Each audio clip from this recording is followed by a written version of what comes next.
Glória a Deus. Vamos abrir a palavra de Deus em Apocalipse capítulo 5, ou melhor, capítulo 6. Vamos dar sequência aqui ao nosso estudo. Vamos ler aqui o capítulo 6, versículos 1 e 2. Amém? Vi quando o Cordeiro abriu um dos 7 selos e ouvi um dos 4 seres viventes dizendo como se fosse voz de trovão: vem. Vi então, e eis um cavalo branco e o seu cavaleiro com um arco. E foi-lhe dada uma coroa, e ele saiu vencendo e para vencer. Amados, este é um ponto crucial do estudo da escatologia bíblica. Por que que é um ponto crucial? E você que tem interesse em escatologia, que é estudante de escatologia, não necessariamente um estudante acadêmico, mas um estudante que ama a palavra profética, deseja compreendê-la, você precisa de critérios seguros para a interpretação, sobretudo de profecias. É isso porque a profecia, ou as profecias bíblicas, são um campo muito vasto. De maneira que quando você começa a estudar as linhas teológicas, ou que sejam as linhas escatológicas, você vai encontrar de tudo que você imaginar. Várias concepções diferentes, de maneira que muitos acabam assumindo aquela que ele se agrada mais, mesmo sem ter a certeza se aquilo que ele agora acredita é a verdade de Deus. Então, a partir do momento que Deus nos deu como legado a Escritura Sagrada, que são esses 66 livros, o que inclui livros proféticos, como o livro de Daniel no Antigo Testamento e o livro do Apocalipse no Novo Testamento, além de tantos outros livros que, embora não sejam de todo profético, mas contêm capítulos inteiros proféticos. Então é porque Deus sabe da importância da palavra profética para o nosso crescimento. Não se trata de mera especulação. Eu sei que muitos vão à palavra profética para especular. Eu sei disso. Mas nós não entendemos dessa maneira. A palavra profética, ela tem um papel fundamental na solidificação e na consistência, gerar consistência na fé cristã. A partir do momento que você começa a compreender o quadro profético, e você vai percebendo a soberania de Deus, como Deus trabalha de maneira a determinar os acontecimentos da história, e eles vão acontecendo não segundo os homens, e nem segundo qualquer outra força exterior, mas os fatos vão se acontecendo a partir da direção, da soberania, do poder, da determinação de Deus. A sua fé, ela vai cada vez mais ficando sólida, ela vai se fortalecendo. Então há uma importância, de maneira que nós devemos tratar isso com muito cuidado e com muito critério, para que você venha desenvolver um conceito correto da escatologia. Quando eu disse que esse capítulo 6, versículo 1, é extremamente importante, é porque aqui nós temos a abertura, é o começo da terceira parte do Apocalipse. Isso porque o Apocalipse tem quantas partes? 3 partes. Como nós sabemos disso? Eu sei que é possível você dividi-lo de várias maneiras, né? Numa forma pedagógica. Mas segundo o próprio Apocalipse, quem se dirige a este livro deve olhá-lo de uma perspectiva ternária, conforme está em Apocalipse capítulo 1, versículo 19. João, escreve aí. João vai escrever o livro do Apocalipse. Jesus aparece para ele e fala: escreve aí. Escreve o livro do Apocalipse, que se divide em 3 momentos: as coisas que viste, as coisas que são e as coisas que hão de acontecer depois destas. Nós já vimos que as coisas que viste só pode ser de fato o capítulo 1. Porque ele fala, escreve as coisas que você acabara de ver. Que viste é que você acabara de ver, que é a visão do Cristo ressurreto. Então veja que o Apocalipse, ele tem um começo. Qual é a parte profética do Apocalipse que se inicia? É a visão de um Cristo glorificado no meio de 7 candeeiros de ouro, o que significa que a parte profética do Apocalipse, no que diz respeito às coisas que viste, é o ministério sacerdotal ou sumo sacerdotal de Cristo na terra, entre as igrejas, nesse cuidado para a sua edificação. As coisas que consistem nas 7 cartas, as 7 igrejas, que diz respeito, veja bem, coisa interessante, aquele período da igreja. 7 igrejas são o período de toda a igreja, da história da igreja, desde o primeiro século até a vinda de Cristo. São 7 períodos. Tomem cuidado com o estudo das 7 igrejas, porque há alguns irmãos de uma linha chamada da restauração, que eles falam assim, eles interpretam que as 7 igrejas seriam, até a terceira carta, seriam 7 períodos, ou melhor, 3 períodos. Éfeso, o primeiro século, Esmirna, o segundo século, e Pérgamo, o terceiro, quarto e quinto século. Só que de Tiatira para frente, o que eles fazem? Eles não tratam mais como sendo períodos. Eles falam, surge agora Tiatira, que é a igreja romana. Ela compõe toda a história, desde o nascimento até a vinda de Cristo. Depois vem Sardes, igreja protestante, que vai se manter historicamente. Depois igreja de Filadélfia, igreja aprovada por Deus. Aí somos nós, a igreja da restauração. Olha a inteligência deles. E terceiro e último, ou melhor, quarto e último, ou sétima igreja, Laodiceia, que é todo mundo que não é restauração. Então, tem a católica, tem a protestante, temos nós, Filadélfia, a igreja aprovada, e quem não está conosco são as denominações e, portanto, Laodiceia. E aí fica bom, porque aí cada igreja se julga. Se você perguntar para a católica, quem vocês são? Não, nós somos Filadélfia. Quem vai dizer que é Tiatira? Quem vai dizer que é Laodiceia? Ninguém quer. Então, uma igreja institucional toma para si esse título de igreja de Filadélfia. Isso é um grande erro. Então, as igrejas, elas trazem características, sim, que podem estar em todos os tempos. Hoje, em pleno século XXI, a natureza, ou melhor, as características predominantes da igreja do Senhor na terra é Laodiceia. Mas você pode ser Filadélfia. Você. E é propósito da igreja ser Filadélfia. Mas é possível que nós tenhamos problemas da igreja de Éfeso. Se você perdeu ou abandonou o primeiro amor, você, embora essa igreja tenha passado, mas você traz esse acúmulo, histórico das igrejas na sua vida. Por isso que ao cabo de cada uma das cartas é dito, quem tem ouvidos ouça o que o Espírito diz às igrejas. Ou seja, há um falar imediato à igreja de Éfeso, mas esse falar serve para todas as igrejas. Enfim, sem dúvida, a esse aspecto. Então vejam, acabando a história da igreja, chegamos agora na terceira parte, que é o capítulo 6, que é a profecia do livro selado com 7 selos. Agora veja, queridos, que há muito conflito em torno disso. E nós então, para resolver esse problema, na semana passada, o que nós fizemos? Falou assim, olha, vamos fazer o seguinte, nós temos aqui o primeiro selo que se abre, e nós temos então a figura de um cavalo branco, e o seu cavaleiro, tendo este um arco em suas mãos, e ele saiu vencendo e para vencer. Veja que aqui, pelo menos no capítulo 6, você não tem a interpretação do que seja esse cavalo branco com o seu cavaleiro. Você não tem o que ele significa. E se nós não tivermos parâmetros seguros para saber o que é, para interpretar o que é este cavalo branco com seu cavaleiro, você abre aí precedentes para qualquer tipo de interpretação. Aí cada um vai dizer o que seja. Por exemplo, os irmãos acreditam numa coisa? Olha que coisa interessante.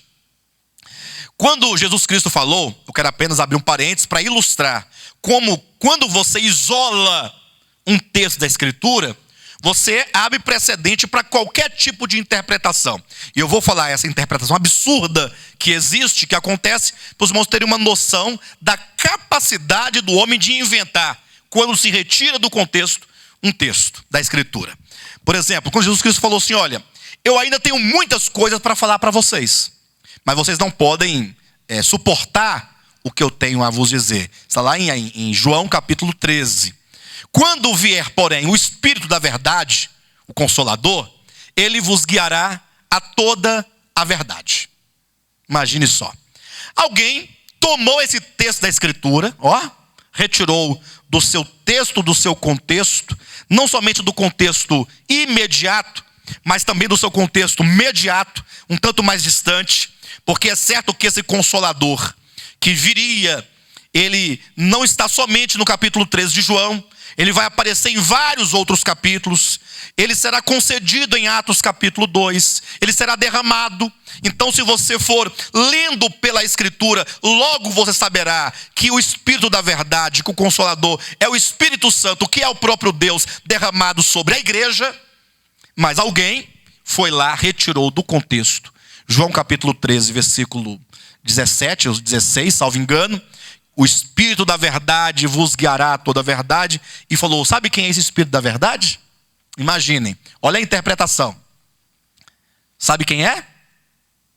Fala aí. Pastor da igreja? Não. É pior. É pior. Fala, Líbia. Você sabe, você falou para mim aquele dia aqui. O Espiritismo. Aí olha só o engodo. Aí eles colocam: Deus revelou-se em Moisés, a lei. Depois veio Jesus Cristo, que é superior a Moisés, não é? Mas a revelação não acaba em Cristo. O grau mais alto de revelação é o último, o Espírito da verdade, que é o Espiritismo. Então, se você quiser conhecer a verdade, tem que deixar de lado a lei e o próprio Jesus, porque ainda é uma revelação elementar, e chegar ao nível mais alto da revelação do eterno, que é o próprio Espiritismo, o Espírito da verdade. É lógico que isso não tem cabimento, porque a partir do momento que alguém buscou na Bíblia Sagrada esse termo Espírito da verdade, e essa pessoa interpretou um texto da Bíblia, se ela toma da Escritura, então ela tem que submeter a interpretação à própria Escritura. Ela não pode dizer de modo próprio ou da maneira como ela quer o que significa. Mas isso acontece constantemente com os ensinamentos da Escritura. Querem ver uma coisa?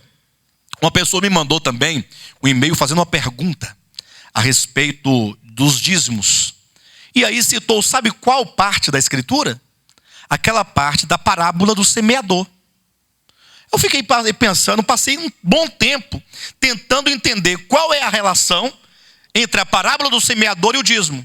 Até que eu falei assim: mas está na cara, eu sou bobo demais. Semeador, semear. Quando você oferta, é o semeador, está semeando a semente. E essa semente pode multiplicar 30, 100, 60 e 100 por 1. Os irmãos veem a capacidade da pessoa de... E aí, para acabar com tudo, pegou aquele versículo finalzinho da parábola: porque a quem tem, será dado, e a quem não tem, até o que tem será tirado. Então, se eu não der o dízimo, até o que eu não tenho vai tirar de mim.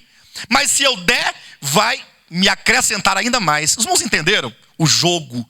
Irmãos, e aí acontece o seguinte: a pessoa fala isso, o indouto, o incauto, a pessoa está ali, na maior boa vontade, um servo de Deus, quer agradar a Deus, ele não sabe, ele não tem como entender o texto no todo, ele cai ou não cai? Cai. E aí vai ficar muito tempo ali, naquela sedução, naquele engodo, naquele sofrimento, até que um dia a luz do Evangelho possa lhe clarificar o entendimento. E isso acontece também concernente aos escritos proféticos. Quando alguém pergunta: o que cavalo branco é esse com seu cavaleiro, que tem em suas mãos um arco, aquele que sai vencendo e para vencer? Então, como o texto não diz de imediato, alguns se arriscaram a dizer o que era, e alguns disseram: é a palavra de Deus. Outro disse: não, é o Evangelho. E isso eu dizia aqui na semana passada, bem no finalzinho da reunião, que talvez eles pensem assim: bem, se o cavalo é branco, aí vem as questões culturais, né? Que estão ali na mente, no coração. E logo ela pensa: a cor branca deve ser uma coisa boa, não pode ser uma coisa ruim. Como se porventura a cor negra fosse ruim. Mas essa é uma interpretação que já parte de um coração preconceituoso, mesmo que a pessoa não perceba, né? Vocês entendem isso? Aí pensa: o que pode ser branco? Um cavalo branco. Branco deve ser a santidade, deve ser a palavra de Deus. Aí alguém falou assim: é a palavra de Deus, é o Evangelho. Por exemplo, A flecha já foi lançada. Por isso que é dito que tem um arco. E o evangelho vai vencer. E eu diria assim, é uma boa interpretação. Eu poderia até concordar. Por que não? O cavalo branco, um cavaleiro saindo vencendo e para vencer, com uma coroa na cabeça. Só não sei como é que é essa coroa na palavra. Foi-lhe dada uma coroa. Quem foi que deu a coroa à palavra? Eu não sei. Mas vamos imaginar a palavra coroada. Não tem problema não. Vencendo e para vencer, branca, maravilhosa, muito bem. Mas com que autoridade se estabelece aqui essa interpretação? Esse é o ponto. Inclusive o pastor Josué, ele fez menção aqui ao comentário aqui dessa Bíblia Shed, demonstrando como que, salvo engano, eu não li, né? Ele deve ser isso mesmo, né? Tá aqui, ó. Alguns encontram aqui uma representação do anticristo, mas a cor branca indica que Cristo é o cavaleiro. Ó, tá vendo? A cor branca indica que Cristo é o cavaleiro. Não sei por que isso. No Apocalipse branco sempre se refere associado a Cristo. A pregação do evangelho pelo mundo afora não deixará de marcar notáveis sucessos. Enfim, então, muito bonito. Mas com que autoridade? Este é o ponto. Por que você diz que isso é isso? Nós não podemos simplesmente achar bom. Nós temos que ver a coerência. E aí, para que nós possamos então definir o que é isso aqui, nós construímos aqui na semana passada um caminho hermenêutico. O que é o caminho hermenêutico? Não tem nada a ver com o método. Porque o método, se você criar um método de interpretação, qual que é o método? Não. Sempre que a cor branca aparecer, só pode ser Cristo. Não está aqui? Não está aqui escrito nesse comentário que eu li? Vou ler de novo. No Apocalipse branco sempre se refere ou é associado com Cristo. Isso é um método. Ou seja, você não tem um caminho para chegar. O que é isso? Não, você já determinou. Onde estiver branco é Cristo. Você já tem a resposta. Sempre você tem a resposta. De maneira que você não tem que mais trabalhar. Basta você. Viu branco? É Cristo. Viu branco? É Cristo. E o caminho hermenêutico, diferentemente do método, você não sabe onde você vai chegar. O caminho vai te levar ao resultado.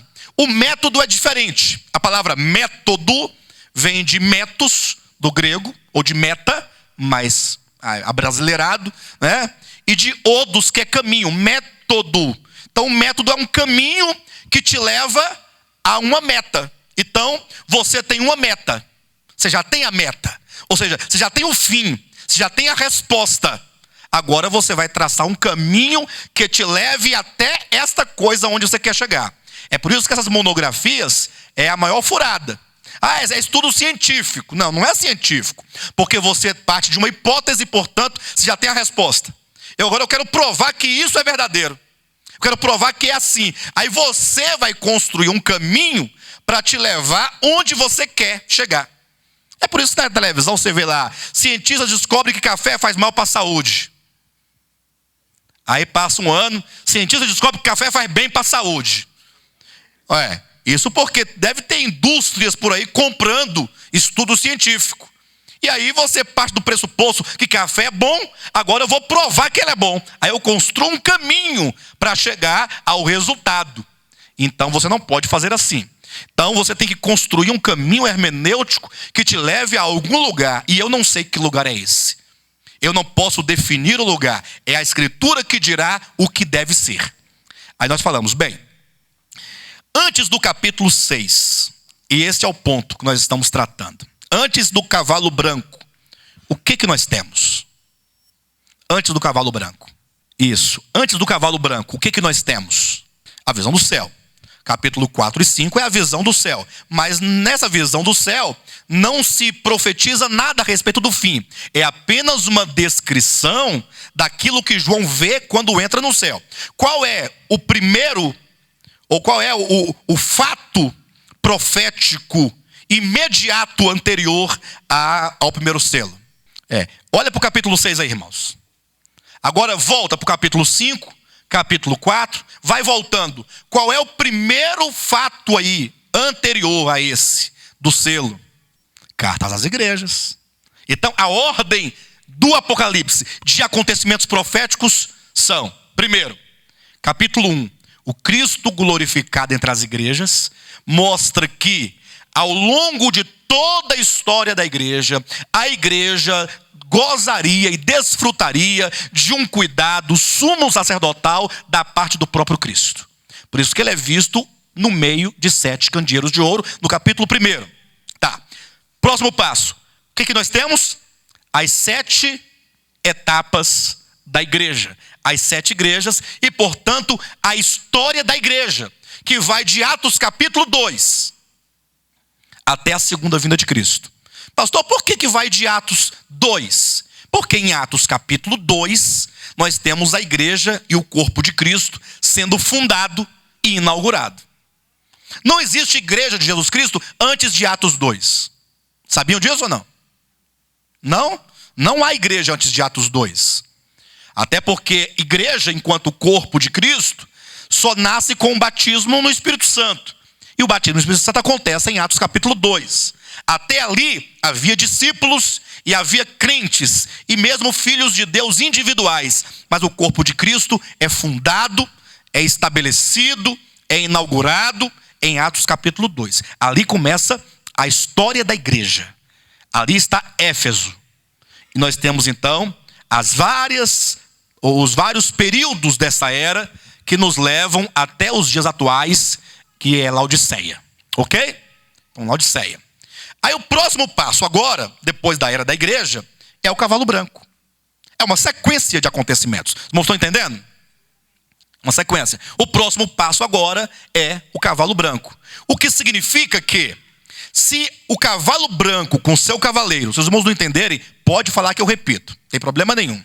Se o cavalo branco com seu cavaleiro, ele sai como sendo o primeiro evento das coisas que devem acontecer depois da era da igreja, depois dessas coisas, os irmãos entendem isso? Então ele pode ser o evangelho? Quem não está entendendo o raciocínio? Todos estão entendendo? Veja, as 7 igrejas falam da história da igreja na sua plenitude, desde Atos até os dias atuais. Essas são as coisas que são. O selo primeiro do cavalo branco será o primeiro acontecimento profético que terá lugar depois destas coisas, depois da história da igreja. Então hoje, nós ainda estamos no período da igreja, não estamos? Já acabou a era da igreja? Então o primeiro selo não aconteceu. Mas tão logo acabar a era da igreja, o primeiro acontecimento será o cavalo branco.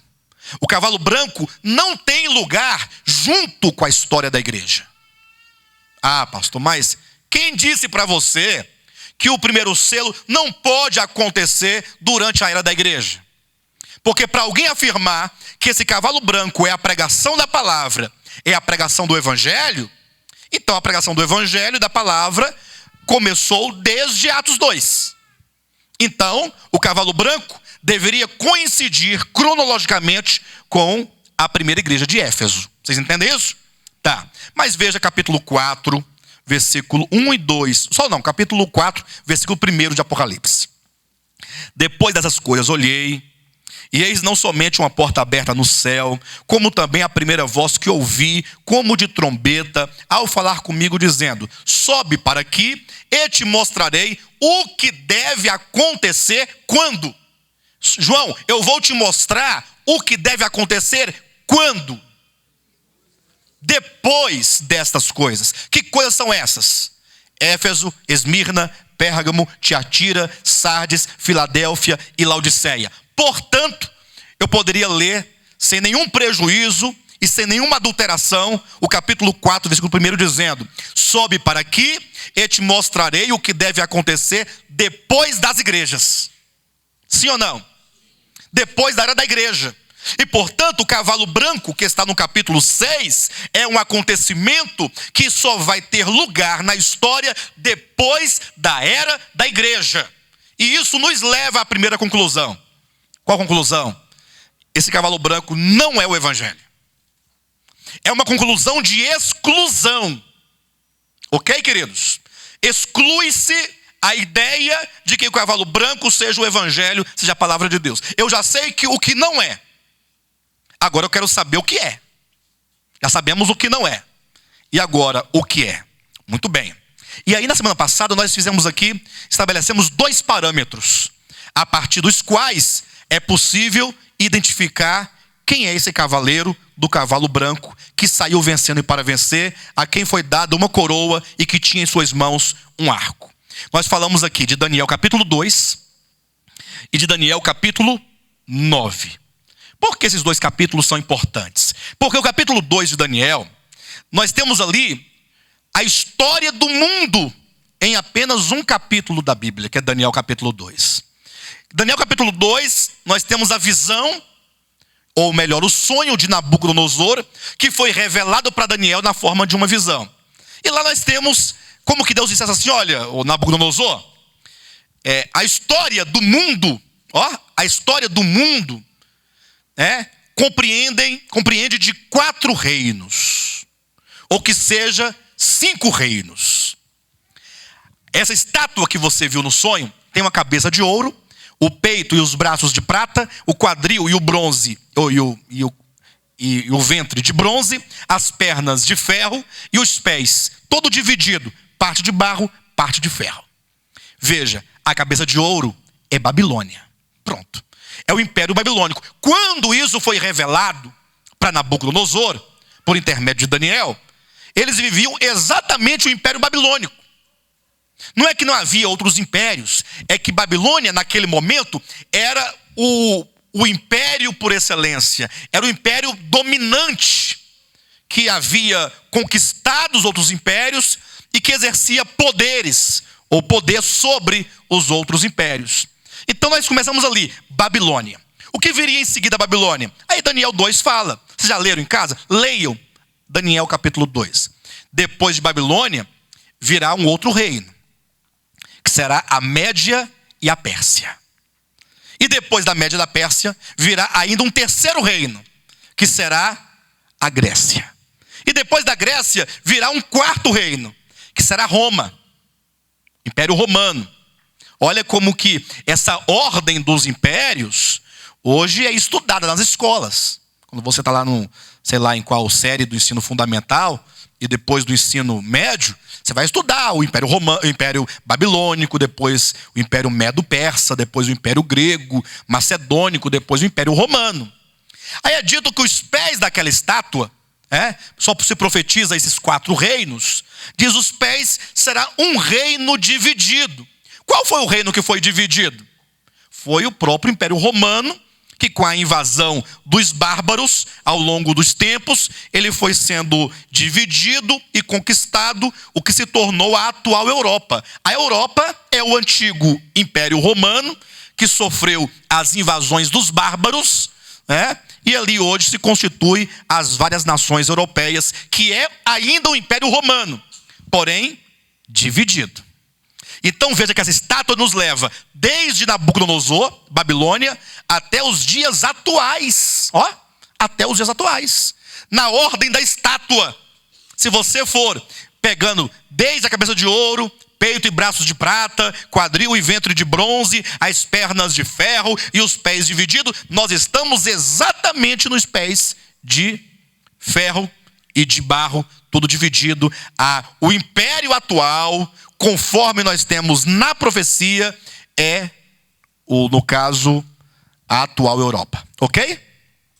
Então, você tem que se situar. Você pega a profecia bíblica e você se situa em que momento da profecia nós estamos.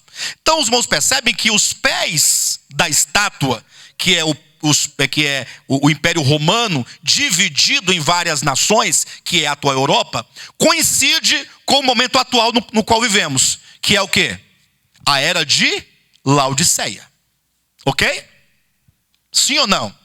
Então, quando você olha para as igrejas, você está em Laodiceia. Quando olha para a estátua, você está nos pés. Vai fazer essa comparação. Se você lê na perspectiva da igreja, estamos em Laodiceia. Não, eu quero ler a história da perspectiva da estátua. Estamos nos pés. Tá bom? Aí, olhando a perspectiva da igreja, qual é o próximo passo profético, depois de Laodiceia? Cavalo branco. Sim ou não? E qual o próximo passo depois dos pés da estátua? Os 10 dedos da estátua. Aqui que está o detalhe. Então observa que o cavalo branco coincide na ordem profética com os dedos da estátua. Vocês conseguem fazer esse paralelo? Um e outro? Sim, amados. E portanto o cavalo branco, ele tem uma relação íntima e profunda de natureza com os 10 dedos da estátua. Porque o próximo passo dos pés para frente são os dedos. O próximo passo de Laodiceia para frente é o cavalo branco. Então nós já temos aí uma semi-conclusão. Ou pelo menos temos aí uma ideia do que pode ser. O cavalo branco, ele tem que estar de alguma maneira associado aos 10 dedos da estátua. Aí nós vimos que esses 10 dedos da estátua representam, ou são representados aqui no capítulo 17 de Apocalipse. Você pode abrir no versículo 12. Porque aqui no capítulo 17 de Apocalipse nós temos a visão a respeito da besta, a respeito do anticristo. E aqui é dito que essa besta tinha 10 chifres. Olha só capítulo 17, versículo 3. Transportou-me o anjo em espírito a um deserto, e vi uma mulher montada numa besta escarlate, besta repleta de nomes de blasfêmias, com 7 cabeças e 10 chifres.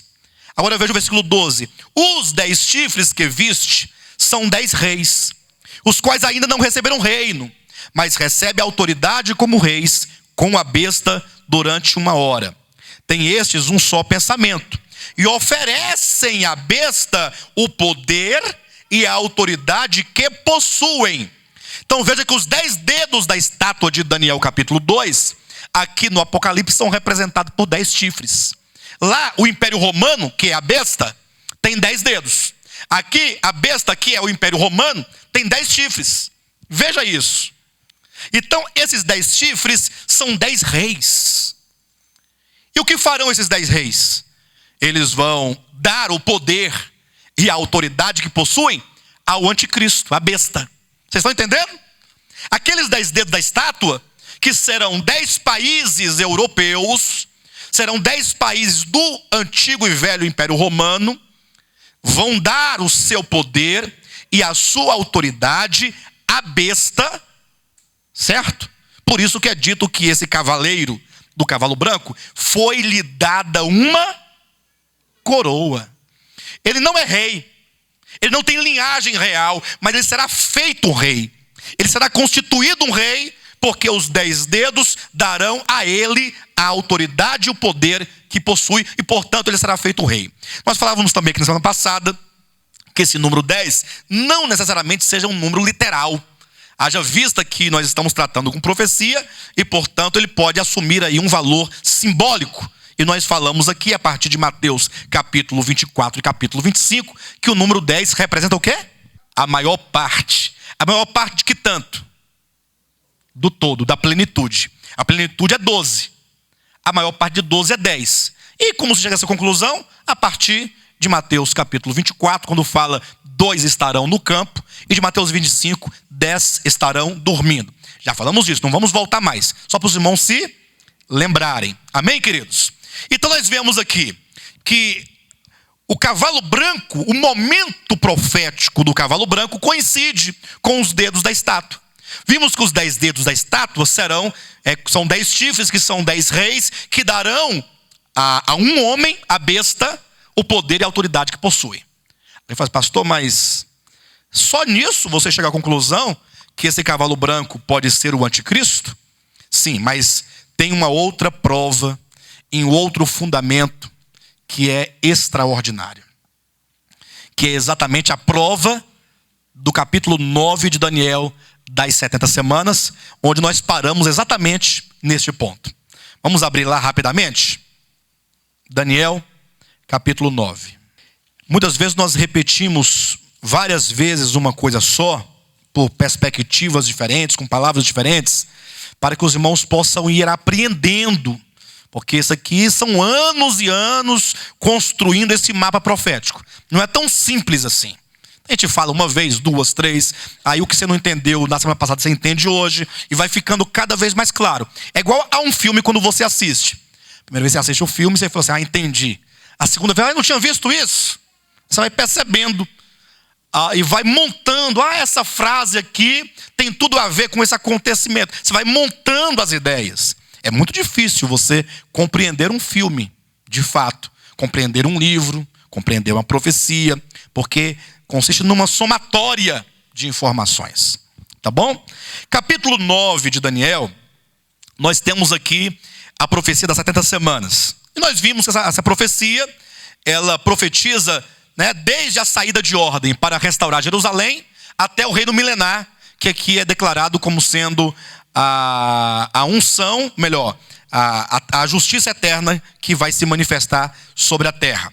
Vimos que 69 semanas das 70 se cumprem até a morte do Messias, quando o Messias morre.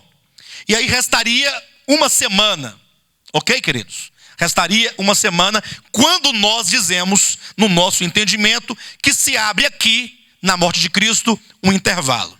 E aí nós somos acusados de hereges. Eu quero dizer para os irmãos que não fui eu quem criou a ideia do intervalo nas semanas. Antes de eu nascer, já se pregava isso. Eu apenas aprendi e estou repassando esse entendimento.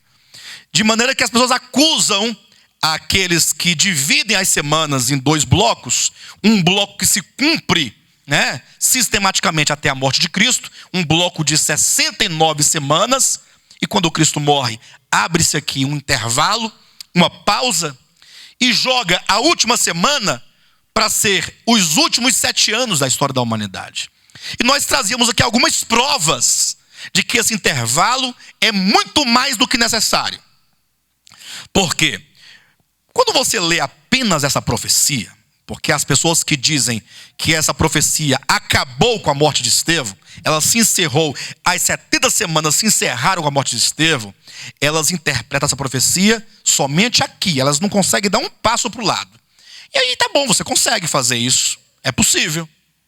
Você chegar a uma conclusão de que a profecia se encerrou. Entretanto, quando você interpreta 70 semanas dentro do conjunto de profecias concernentes ao povo de Israel, haja vista que esta profecia das 70 semanas é dita a respeito do povo de Israel, como é dito, 70 semanas estão determinadas sobre o teu povo, então eu tenho que ler essa profecia e entendê-la no conjunto das profecias concernentes ao povo de Israel.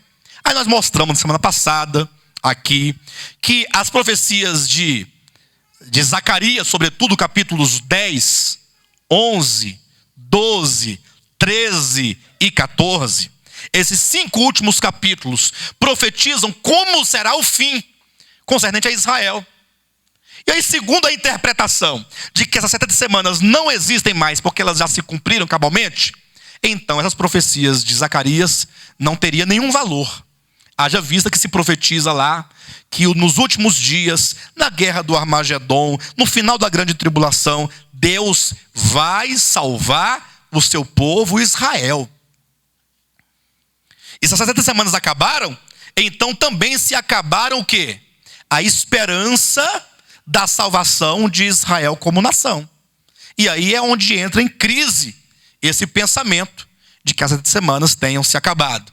Mas quando nós lemos, lá em Zacarias, por exemplo, que Deus vai salvar o povo de Israel no final, então as 70 semanas elas não podem ter se acabado. É necessário, de maneira que quando Cristo morre, abriu-se ali um intervalo para entrar o que no meio? O que entra ali no meio dessa profecia, desse intervalo? Entram as 7 igrejas: Éfeso, Esmirna, Pérgamo, Tiatira, Sardes, Filadélfia e Laodiceia. E quando acaba Laodiceia, o que vem? O cavalo branco. Não é isso? Então vamos ler na profecia, vamos identificar aqui o intervalo e vamos ver o que acontece após o intervalo dentro da profecia. Olha aí para os irmãos verem. Capítulo 9, versículo 26. Depois das 62 semanas, e quando você lê aqui 62 semanas, subtende-se quantas semanas? 69. Pastor, mas por que eu leio 62 e eu tenho que entender 69? Porque antes de 62 já houve quantas? 7. Leia lá atrás, 25, ó. Sabe e entende, desde a saída de ordem para restaurar e para edificar Jerusalém, até ao ungido, ao príncipe, 7 semanas e 62 semanas. Então, quantos são 7 mais 62? 69, versículo 26. Depois das 62 semanas, com 7 antes, com 62, 69. Será morto o ungido e já não estará. Pronto. Aqui está o ponto. O Messias, o ungido, ele morre no final da 69ª semana e já não estará, porque ele foi arrebatado. Ou melhor, ele foi assunto aos céus. Ele morre, ressuscita e volta ao Pai. Ok, queridos? Aí diz: e o povo de um príncipe que há de vir, ó, e o povo de um príncipe que há de vir, fará o quê? Destruirá a cidade e o santuário. Dá uma pausa e olhe para mim, por gentileza. É um pouco complicado, mas não é tão difícil de entender. Há duas maneiras de se interpretar essa profecia. Logicamente, uma errada e outra certa. É lógico que quando eu falo, a minha palavra tem um peso. Quando você vai à internet e você lê lá um artigo de Louis Berkhof, que é um grande doutor da teologia reformada, tem outro peso. Uma coisa é o Alexandre falar. Quem é Alexandre? Ele mora lá no Sol Nascente. Acabou tudo. Você me matou. E quem é Louis Berkhof? Louis Berkhof já é um nome estrangeiro. E a gente gosta de se inclinar para o estrangeirismo, né? É americano, a gente já... Opa, é gente inteligente, porque nós é burro. Agora o povo de lá é que é inteligente. Louis Berkhof, doutor em teologia reformada. Porque depois dos padres, os reformados são os melhores. Primeiro os padres, depois os reformados. Quem pensa que padre não sabe nada, quem não sabe nada é você. Que padre estuda, ele só não fala a verdade, mas ele sabe, né? Lê depois o catecismo para vocês verem o que está dito lá no catecismo lá. Onde você abrir para você ver que coisa mais profunda seus ensinamentos. Até os erros são profundos. 18 anos o Melo, né? Estudou lá, né? Pra vocês terem uma ideia. Então, depois do católico, do clero católico, só os reformados. Desculpe me colocar dessa, mas irmãos, não me perdoem em nome de Jesus. Mas o pentecostalismo talvez seja o mais... Não, mais fraco que o movimento pentecostal, na teologia, só o neopentecostal. Porque, na verdade, é uma degradação, vocês estão vendo? É uma degradação. E isso porque não é porque eles são piores do que os outros, não. É porque não lhes interessa o estudo, porque pentecostal quer mesmo é pular. É língua, é xarará, e vai, e profecia, e Deus mostrou, e Deus revelou. E um dia desse com a irmã, pastor, desesperada aqui, chorando. Eu fui em tal lugar e uma irmã me entregou um recado de Deus. Eu falei assim, qual foi o recado? Disse que eu vou morrer daqui a tanto tempo. Eu falei, eu também vou. Todo mundo vai morrer. Não, mas é agora, eu vou morrer agora em seguida. Falei, minha irmã, para em nome de Jesus. Isso me entristece tão profundamente, porque eu estou aqui pregando todo dia, praticamente, toda semana eu estou aqui pregando a palavra, e o povo não chora. Aí vem a profecia, vai morrer. Ah, meu Deus falou que eu vou morrer. Gente, a palavra fala, você não chora. Aí uma pessoa fala, você chora. Tem que chorar com a palavra de Deus, não é com o que o outro disse, não. Eu falei, repreende-se da sua vida. Porque isso não é verdade que falaram para você. Porque se você é membro dessa igreja, e nós estamos aqui liderando essa igreja, se é verdade que estamos diante de Deus, Deus tem que revelar a mim. Na verdade, primeiramente para você, né? Mas se não é para você, que seja para um líder espiritual que está com você te ajudando. Vai usar fulano de tal lá não sei de onde. Cuidado. Muito cuidado com essas coisas. Então o povo, a teologia pentecostal é fraca. Não é que eles não têm, eles têm teologia, mas é fraca. E quando eu falo fraca, é comparada com a reformada, comparada com a católica. Eu falo isso, não é nenhum tipo de preconceito para ninguém. Pelo contrário, eu estou dizendo. Mas ainda assim, essa teologia católica, ou a reformada, ou que seja a pentecostal, ou a neopentecostal, Isso aí não quer dizer que a católica seja certa e a pentecostal errada. Não é isso. São linhas. Mas aí quando elas chegam aqui, ó, o que elas fazem? Presta atenção. Quando você ouve o que eles dizem, você fala, coisa boa, o fulano falou, ele é doutor. Aí o pastor Alexandre fala, não tem peso, porque eu não sou ninguém. E não quero ser. Estou no meio de vocês, andando com vocês, comendo com vocês, bebendo com vocês, passeando com vocês, chorando com vocês. Mas você esquece a mim e o Berkoff. Esqueça todo mundo. Olhe para cá. Porque aqui tem autoridade, a escritura tem autoridade. Olhe para ela. Depois das 62 semanas, será morto, ungido e já não estará. Tá, e aí? O que vai acontecer? Só tem duas maneiras, atenção, de se interpretar essa profecia. Uma, segundo Berkoff, ou que seja segundo a reforma como um todo. Uma que diz que as 70 semanas terminaram. Ó, terminaram. Quando? Na morte de Estevão. Amém? Entenderam isso? No geral, há uma linha teológica que diz, olha, as 70 semanas se encerraram com a morte de Estevão. Veja, eu quero que os irmãos entendam isso. Na verdade, eu preciso que vocês entendam isso. Porque eu sei que quem vem aqui na quarta-feira também vai à internet. E aí você vai encontrar um tanto de estudo que pode colocar em descrédito o que eu estou dizendo. Então eu quero que você saiba o que nós estamos dizendo, para que você tenha critérios de analisar a escritura. Amém, queridos? Olhe para mim. Aí tá, essa aí é a Bíblia anotada de Genebra. Pronto, de Genebra explica isso, né? Então veja, qual seria a ideia da doutrina reformada? Olhem para mim. Quando Cristo foi batizado, ali começou a última semana, os últimos 7 anos. Quando Cristo foi batizado. Ungido, ó, batizado. Deu certinho, não deu? Que legal. Aí o que aconteceu? Jesus fez, atenção, um acordo, uma aliança com o povo de Israel por uma semana. Olha o capítulo 9, versículo 27. Ele fará firme aliança com muitos por uma semana. Esse ele aqui, segundo essa teologia, é Jesus Cristo. Vocês estão entendendo? E nós vamos falar que não é Jesus Cristo, é o anticristo. Gente, é água e o vinho. Olha, imagine se for Jesus mesmo. Nós vamos estar enrolados, não? Nós estamos achando que o anticristo é Jesus, ó. Ou que Jesus é o anticristo. Nós não erraríamos gravemente? Sim ou não? E se for o anticristo, quem diz que é Jesus também não erraria gravemente? Portanto, olha a responsabilidade sua e minha, mais minha do que sua. Olha a responsabilidade. Eles dizem que quando, atenção, Jesus foi batizado, ele fez uma aliança com Israel por uma semana.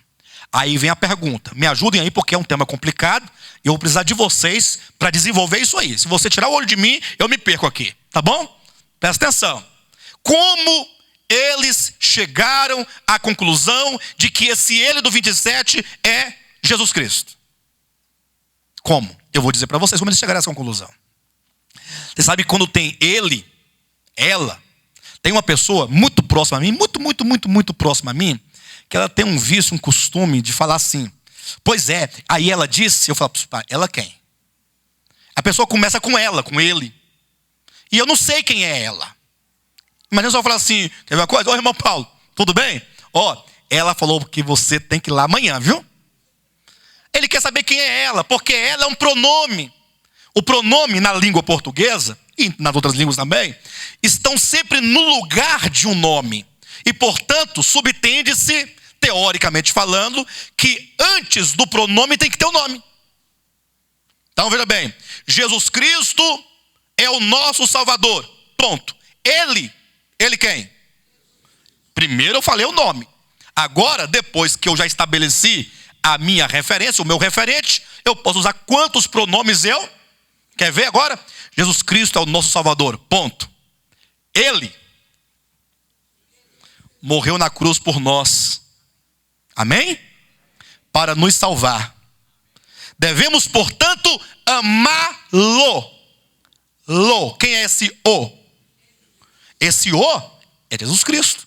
Então eu usei um pronome ele, usei um pronome o, ambos para se referir a Jesus Cristo. Eu posso colocar tantos pronomes eu quiser para frente, sempre buscando o meu referente. De repente, dentro do versículo 27, ele fará firme a aliança com muitos por uma semana. Eu quero saber quem é ele. Então eu tenho que voltar no texto para buscar o sujeito. Ou melhor, buscar o substantivo. Amém ou não? Como foi, é a minha pergunta, que os reformados chegaram à trágica conclusão de que ele é Jesus Cristo? Aí olha para mim. Para dar certo, tem que forjar. Irmãos, cuidado. Quando você for numa loja e você escolher um sapato, você gostou demais daquele sapato. Sabe, você fala, mas que coisa mais linda. Olha, era o sapato que eu procurava e o preço tá beleza. Pensa numa coisa boa. Aí você olha e aí você calça 38. É o número do seu pé. Aí o sapato que tem lá é 37. Você vai vendo assim, olha, me traga um 38 por gentileza. Aí ele já, só um momentinho, aí vai lá e passa 1 minuto, 5 minutos, 10 minutos. Aí volta, ó, esse aí é o último. Aí você fala, então infelizmente eu queria muito, mas não tem jeito. Falo, não, esse cabe no seu pé. Quer ver uma coisa? Coloca aí pra você ver. Aí ele vem com uma colherzinha e faz assim, ó. Rapaz, mas entra igual uma luva. Pensa na hora, rapaz, que coisa boa, né? E não é que coube mesmo? Cuidado. Você vai comprar, com o tempo cede. Aí você faz uma viagem de ônibus pro Pernambuco. Pensa num sofrimento que você vai ficar. O povo quer calçar um número errado no seu pé. Então, quando a pessoa começa a criar muitos arranjos, você fala assim, vem cá, por que você tem que criar tanto arranjo? Por que eu não posso ler o texto e entendê-lo? Eu tenho que ficar criando situações para entender o texto. Como foi que eles chegaram à trágica conclusão de que esse aqui é Jesus Cristo? Esse ele aqui. Simples. Fala assim, olha, esse texto aqui no hebraico, ó, lindo, né? No hebraico. É escrito de uma forma poética. De modo que é como se fosse, por exemplo, um soneto, digamos. O primeiro verso, o segundo verso, o terceiro, é como se fosse uma poesia. Primeiro verso, o segundo verso, o terceiro verso, o quarto verso. O primeiro verso rima com o terceiro. E o segundo rima com o quarto. Entenderam? O primeiro rima com o terceiro. E o segundo com o quarto. Assim, ó. Quarto verso. Esse rima com esse. Então, ó. E esse com esse. Juntar os dois. De maneira que o primeiro verso fala sobre Jesus. O segundo sobre o anticristo. O terceiro... Não, eu acho que é o contrário. Eu acho que o primeiro, o anticristo. O segundo, o terceiro, o quarto... Vai virar uma dança, né?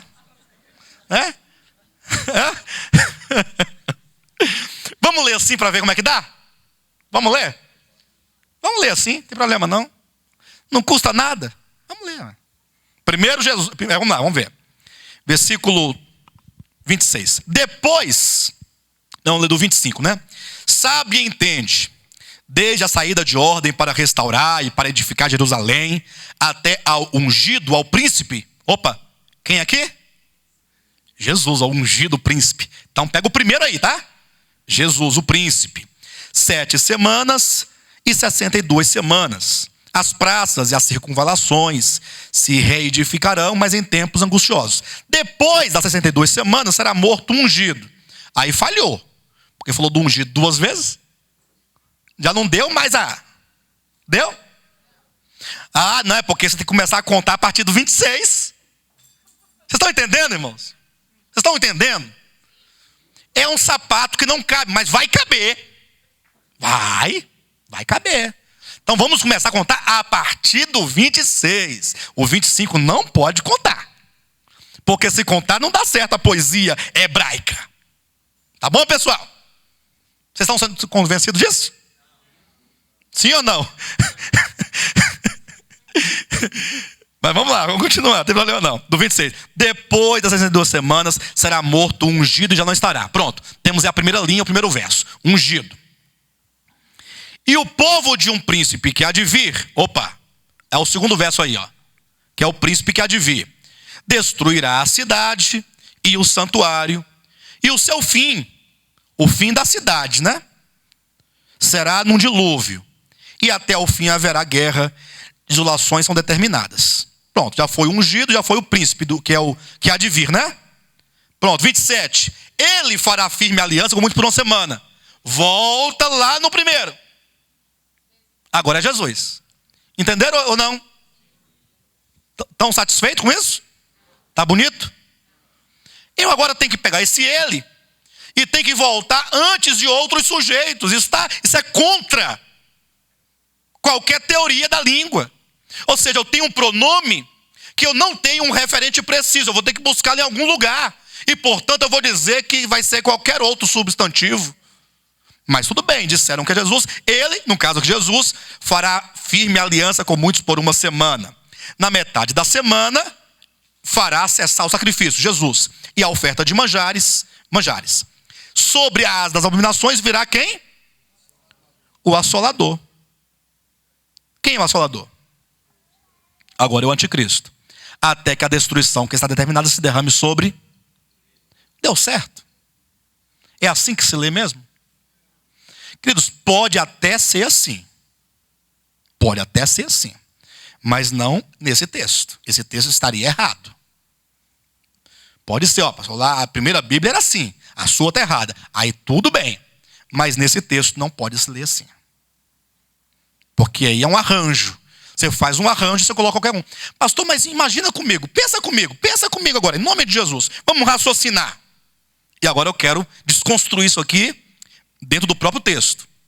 Quando diz, ele fará firme elas com muitos por uma semana e fará cessar o sacrifício.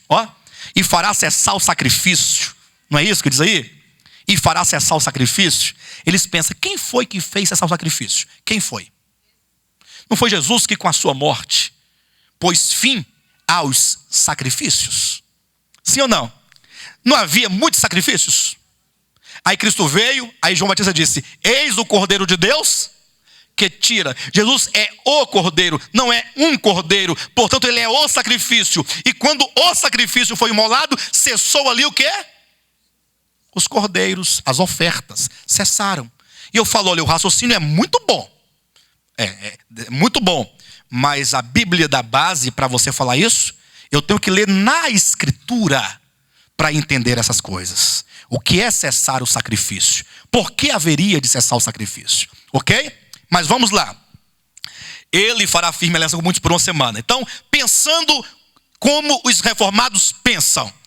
Quando Cristo foi ungido, batizado ali, ele fez uma aliança com muitos por uma semana. Com muitos quem? Com Israel.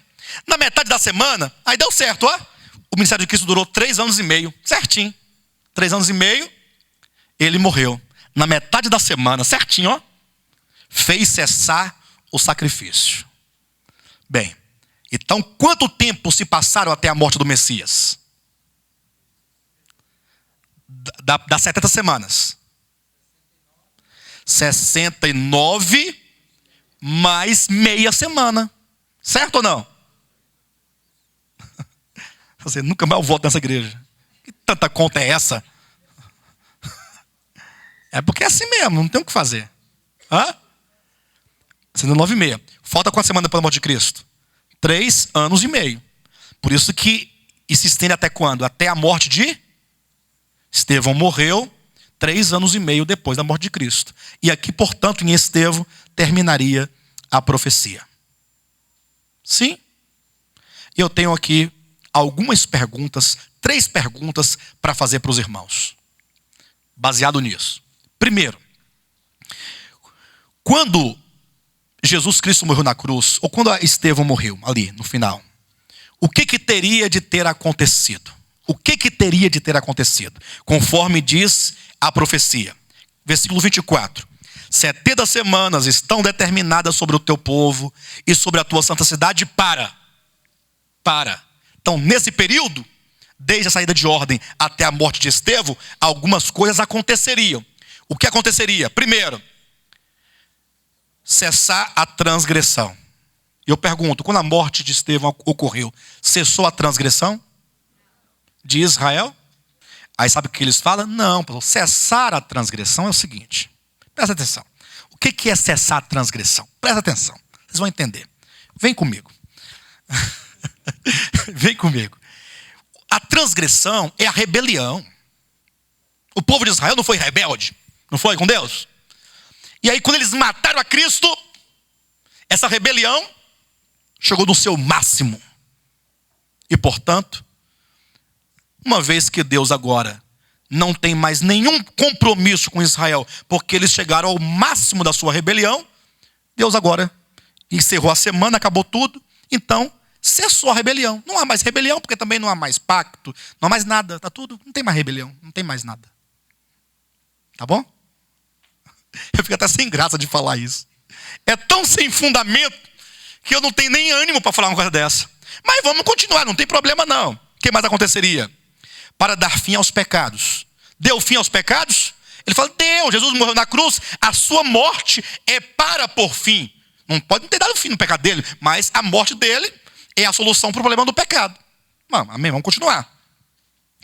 Para expiar a iniquidade. A morte de Cristo é a ação de Deus para expiar a iniquidade. Para trazer a justiça eterna. Jesus é a justiça eterna. E para selar a visão e a profecia.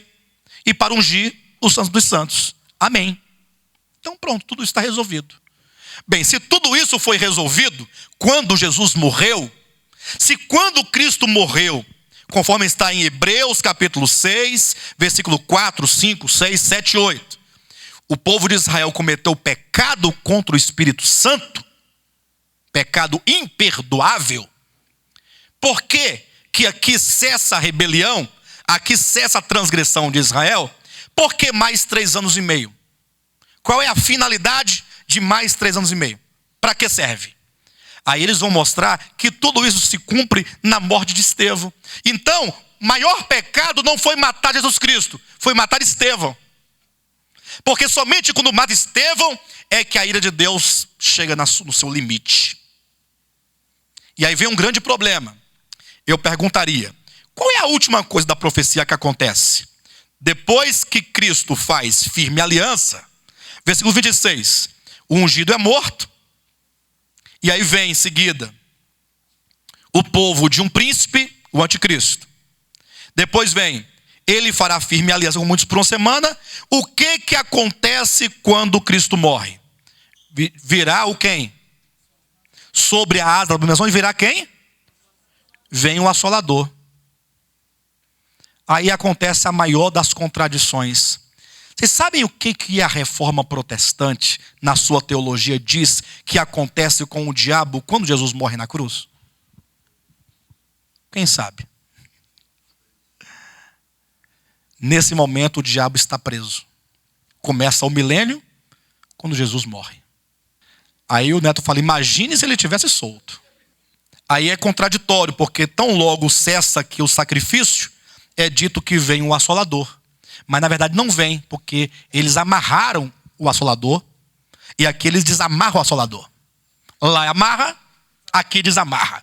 Vem cá, está igual aquela história, né? Diz que um pentecostal e um tradicional foram pregar juntos o evangelho para quebrar as barreiras denominacionais.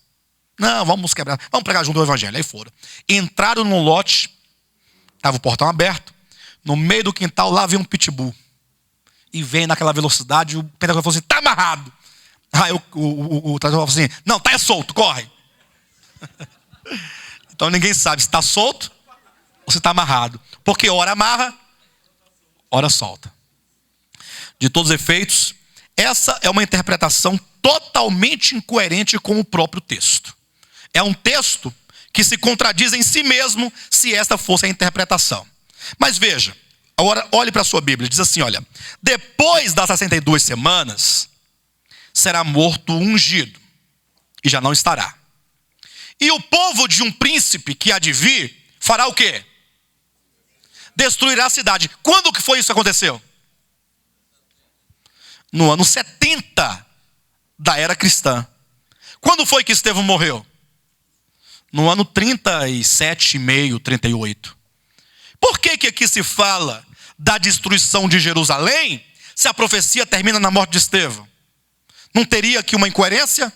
Irmãos, depois da morte de Cristo, logo segue um longo período tão grande que inclui até mesmo a destruição de Jerusalém. Mas aí vem um contra-argumento contra nós. Se você quer levar adiante, presta atenção, uma interpretação contínua, então você vai ter problema com o versículo 27. Ele não pode ser o príncipe que há de vir. Eles falam. E eu digo, por quê? E aí fala assim, não, porque quando diz aqui, ó, e o povo de um príncipe que há de vir destruirá a cidade e o santuário, e o seu fim será num dilúvio, até o fim haverá guerra, desolações indeterminadas. Esse ele, se você retomar o último sujeito, você vai encontrar não o príncipe, mas o povo de um príncipe. Porque não é o príncipe que destruirá a cidade, é o povo de um príncipe que há de vir que destruirá a cidade. Se eu perguntar para os irmãos assim, quem destruirá a cidade? Qual é a resposta? O povo de um príncipe que há de vir. Esse é o sujeito.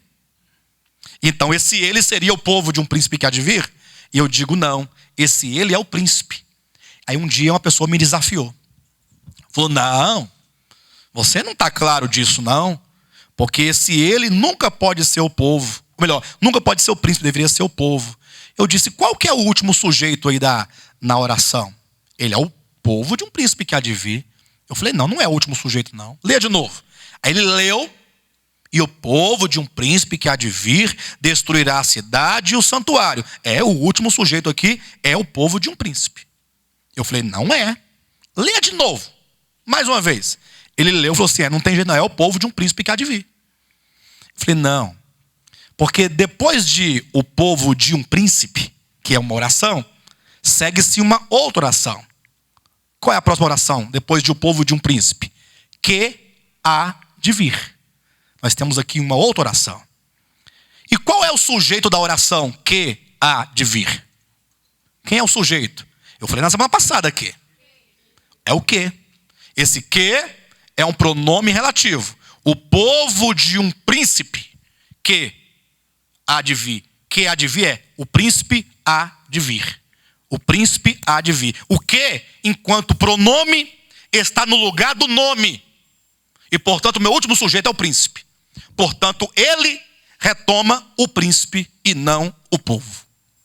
Quem entendeu? Quem não entendeu? Quem não entendeu, tem umas aulinhas, uns cursinhos bons só aí, de língua portuguesa.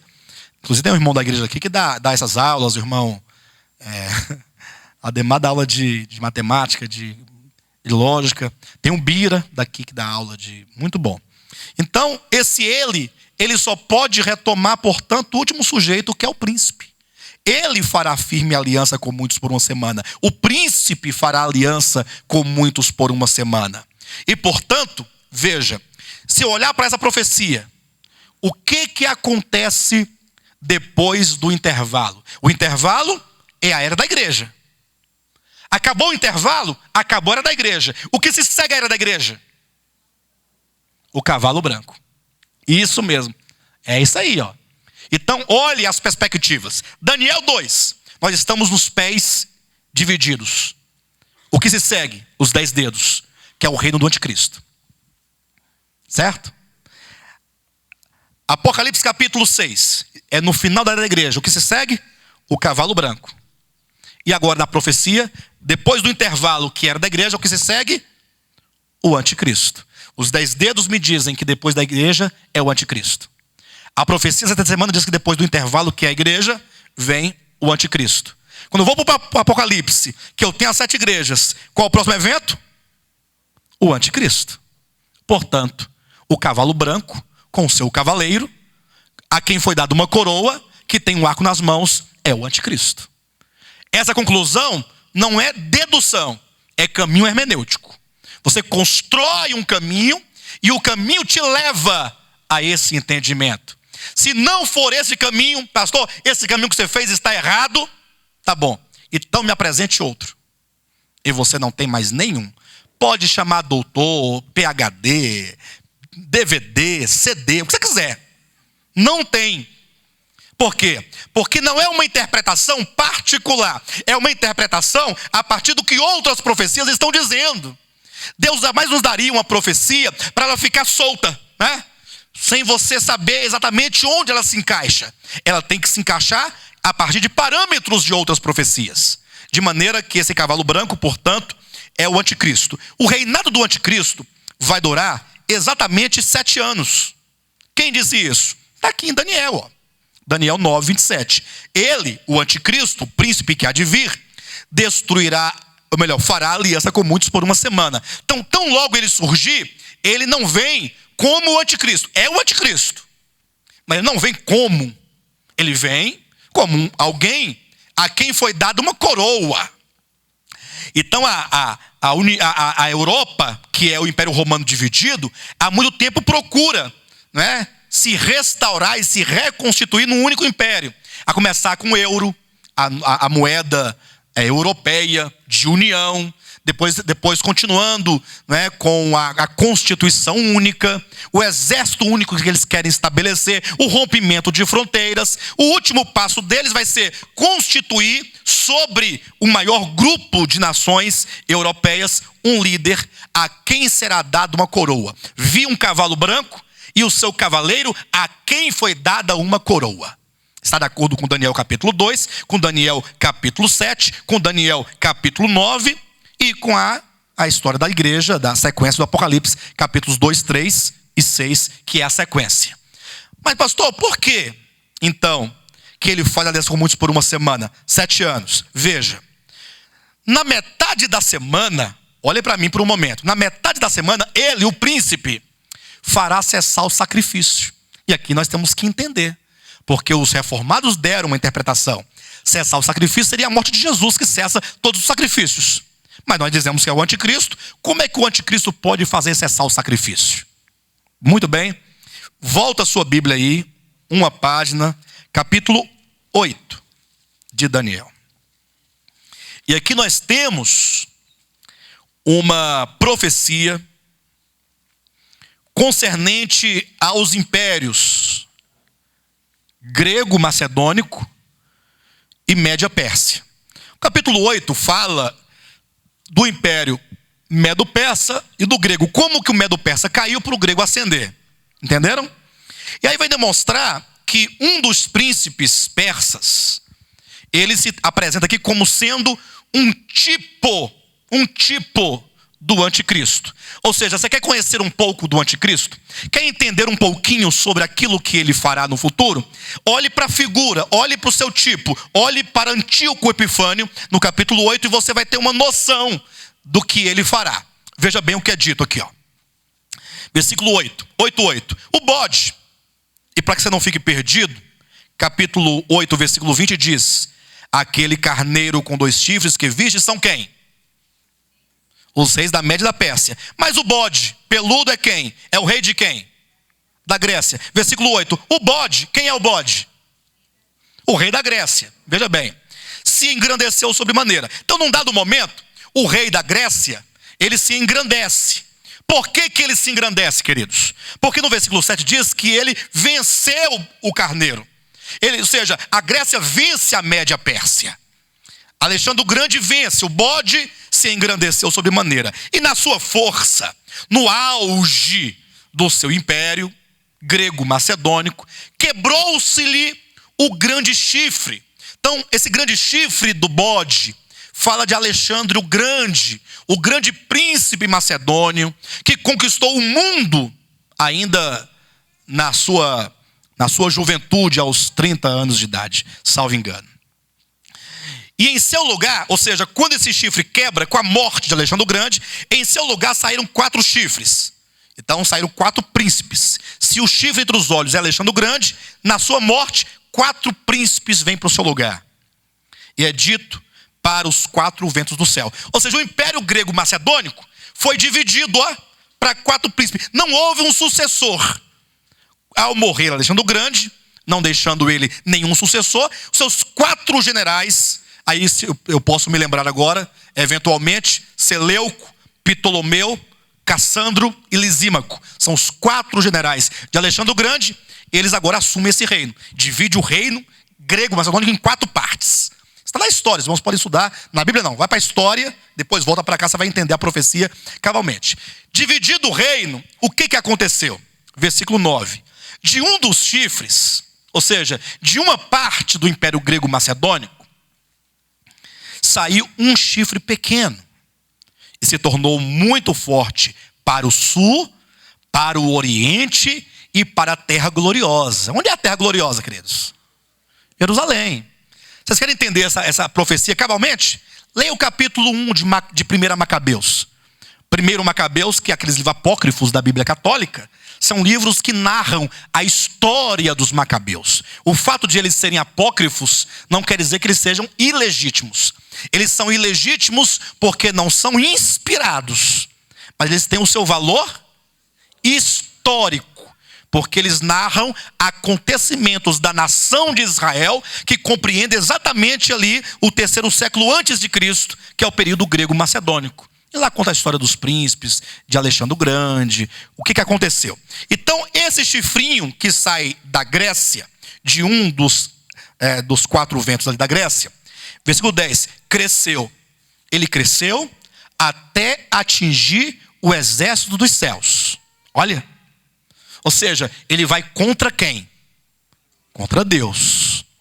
Dele quem? Dele quem? Mais um pronome, irmãos. Você tem um pronome, busca o referente.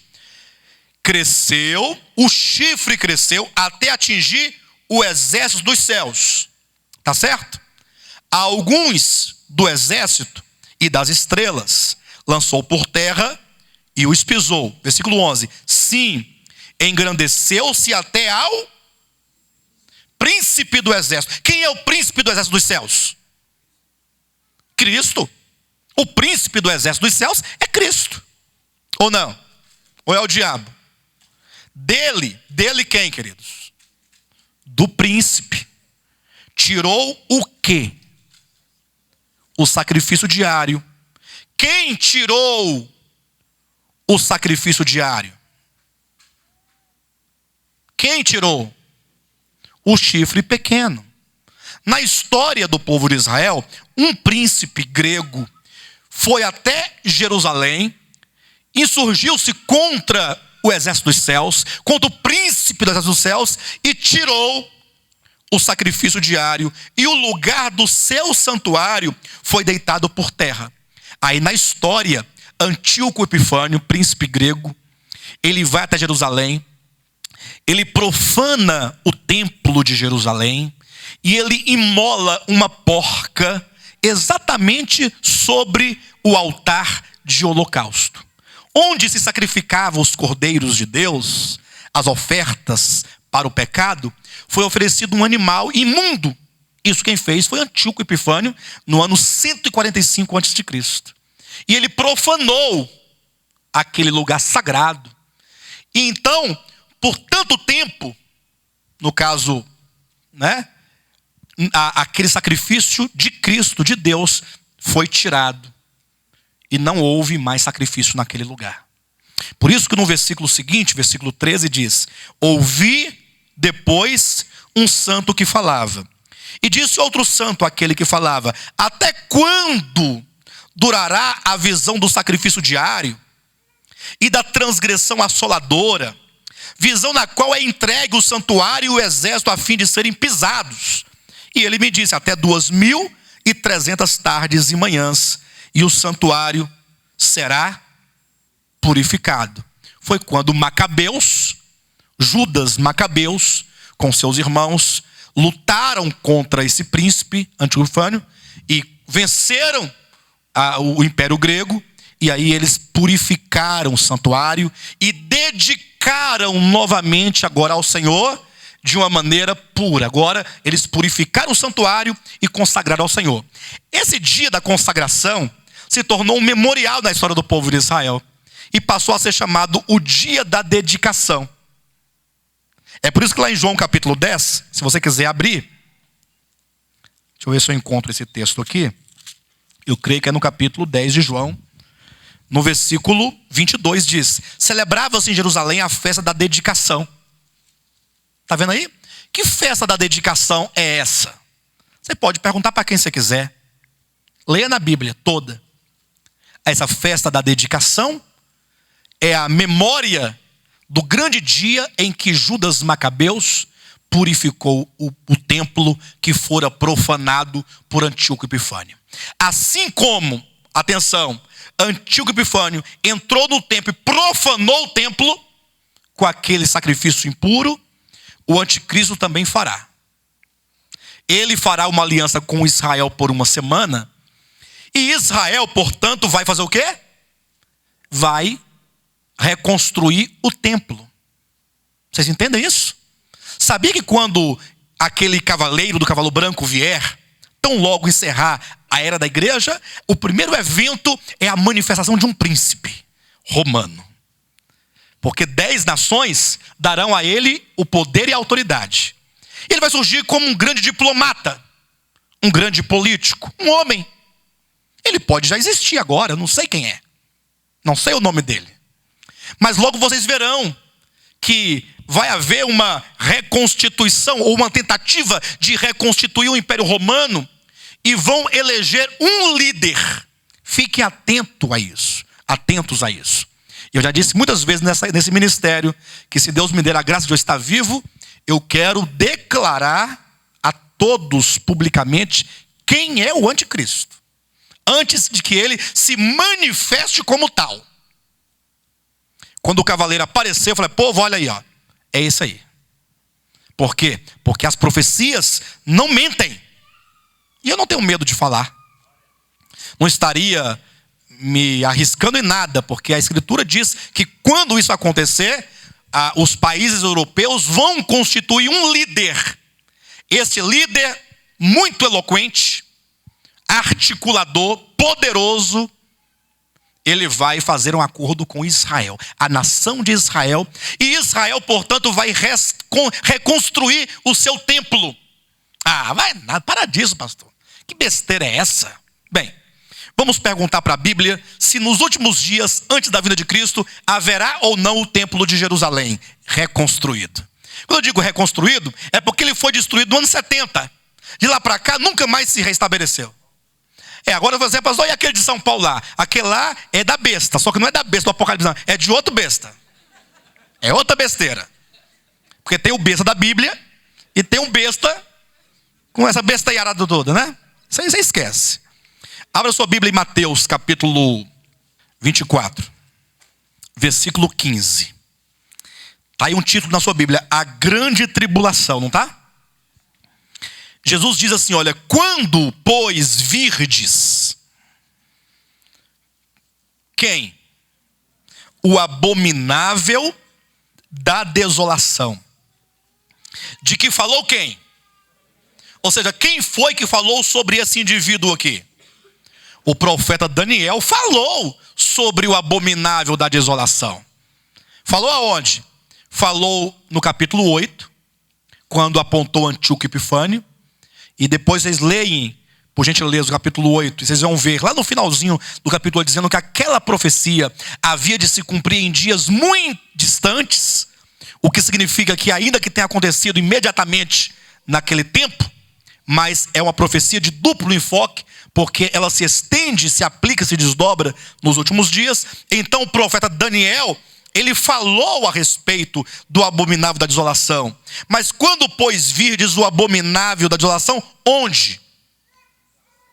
Olha na sua Bíblia. Quando, pois, virdes o abominável da desolação, de quem falou o profeta Daniel, vírgula, no lugar santo, quem lê entenda. Então, os que estiverem na Judeia fujam para os...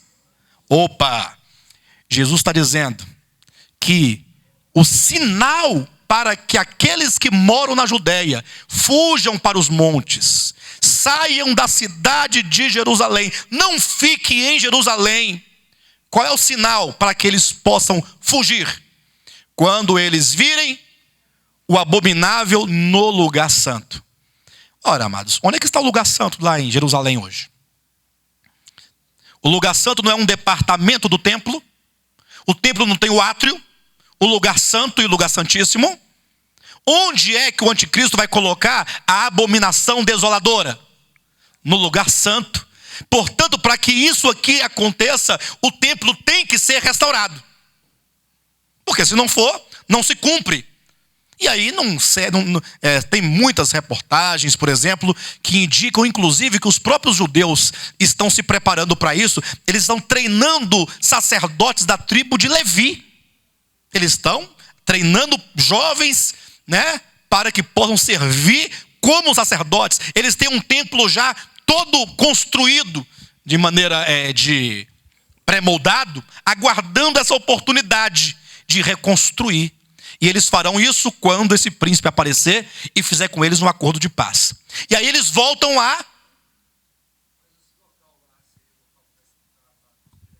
àquela mesquita. Razão porque para que isso aconteça vai ser necessária a intervenção de um grande homem político para promover isso. Para promover isso. Do contrário, jamais poderá acontecer isso. Para 10 faltam 2, né? Muito bem. Vocês estão entendendo, queridos, como é que é a situação? Então, uma coisa é certa. Jesus disse que será colocada uma abominação no lugar santo. A palavra abominação, no Antigo Testamento, que é muito forte essa palavra lá, ela significa uma imagem de escultura. Uma imagem de escultura. É por isso que é dito aqui no Apocalipse que o anticristo, ele terá uma imagem sua, e essa imagem inclusive vai falar. Olha que coisa interessante. Vai falar. Quando você lê em 2 Tessalonicenses capítulo 2, o que você encontra lá na profecia? Quando fala a respeito do anticristo, quando fala a respeito da besta, quando fala a respeito do filho da perdição. 2 Tessalonicenses capítulo 2, veja o que diz o versículo 3. Ninguém de nenhum modo vos engane, porque isto o quê? A segunda vinda de Cristo, versículos 1 e 2, não acontecerá sem que primeiro venha a apostasia e seja revelado o homem da iniquidade, o filho da perdição, o qual se opõe e se levanta contra tudo o que se chama Deus ou é objeto de culto, a ponto de assentar-se no santuário de Deus, ostentando-se como se fosse o próprio Deus. Ora, como é que o anticristo vai se assentar no santuário de Deus? De que maneira ele fará isso? O que é o santuário de Deus? Só tem duas maneiras de se entender o santuário de Deus. Ou o templo, que Deus ordenou que fosse construído como seu santuário, numa versão e numa visão do Antigo Testamento, ou a igreja de Cristo, como sendo o corpo de Cristo, santuário e habitação de Deus. Não há uma terceira possibilidade. Então, tendo em vista que Jesus predisse que o anticristo colocaria a sua imagem no lugar santo, então nós entendemos esse texto de Paulo aos Tessalonicenses como sendo aquele que se assenta no santuário de Deus, como um texto complementar e correlato a Mateus 24:15, que é a abominação da desolação no lugar santo. Ele entra e se estabelece como se fosse Deus. E aí, quando ele fizer o acordo de paz com a nação de Israel, preste atenção. Então Israel agora, nesse acordo de paz, ele pode reconstruir o seu templo. E aí eles voltam. Por que eles voltam à prática dos sacrifícios lá do Antigo Testamento? Alguém pode falar, pastor, mas veja bem, isso já acabou, não há mais sacrifício algum. Cristo já morreu na cruz do Calvário. Mas não para os judeus. No entendimento dos judeus, o Messias não veio. Eles voltarão à sua atividade, como que continuando, né? Até que na metade da semana, 3 anos e meio após esse pacto, o anticristo vai se manifestar e se revelar como o filho da perdição. É esse momento que diz, olha, versículo 4, o qual se opõe e se levanta contra tudo. Não, versículo 3. Ninguém de nenhum modo vos engane, porque isto não acontecerá sem que primeiro venha a apostasia e seja revelado. Ó, quem?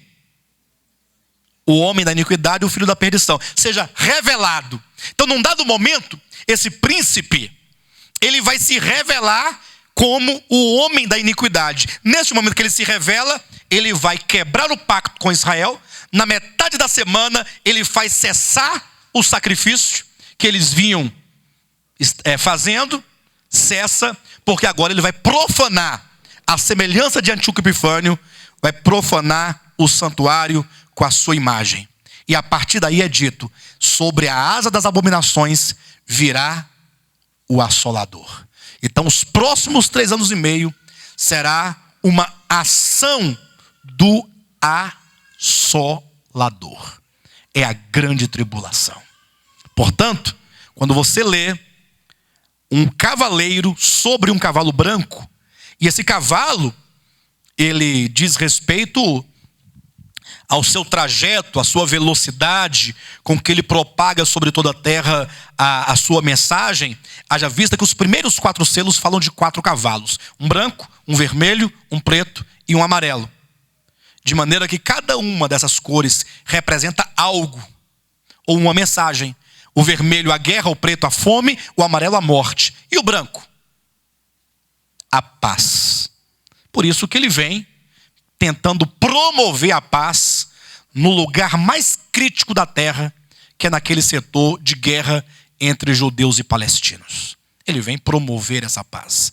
É lógico que ele não pode dar paz para o mundo, mas essa paz entre judeus e palestinos, ele vai promover, pelo menos por um curto período de tempo, razão porque é dito, ele fará firme aliança com muitos, não com todos, por uma semana.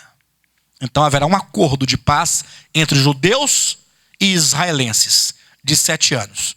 Logo, logo, vocês vão ver aí surgir um príncipe, a quem será dada uma coroa, poder e autoridade por nações europeias. E o primeiro ato político que ele terá é de fazer um acordo entre judeus e palestinos. E você vai ouvir na sua televisão, esse acordo será de 7 anos. 7 anos. Está na sua casa na televisão, Jornal Nacional, daqui a pouco. O fulano de tal faz um acordo com Israel por um prazo de 7 anos. É o novo líder da União Europeia, que tantos países o consideram seu príncipe, seu rei. Aí você pode cair prostrado. E comece logo a fazer o que hoje você não faz.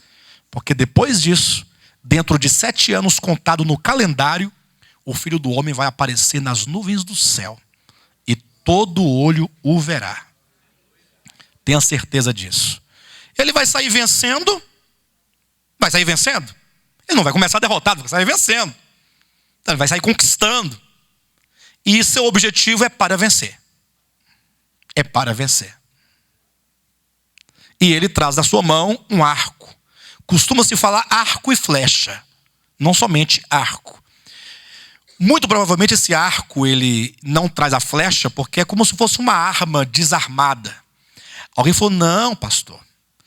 Aí não fala, tinha que ser um 38, uma .40. Aí fala flecha porque flecha é de longo alcance. Aí o evangelho, longo alcance. Mas irmãos, no tempo de João ele ia ver uma .40 na mão do anjo. Ele ia ver flecha. Porque naquele tempo só tinha flecha, espada. Era muito elementar. Então não queira que João tivesse uma visão de uma metralhadora na mão do... como se fosse o Rambo. Não. É uma arma desprovida de munição. Para representar o quê? A paz. Ele traz consigo um arco. Não traz uma flecha.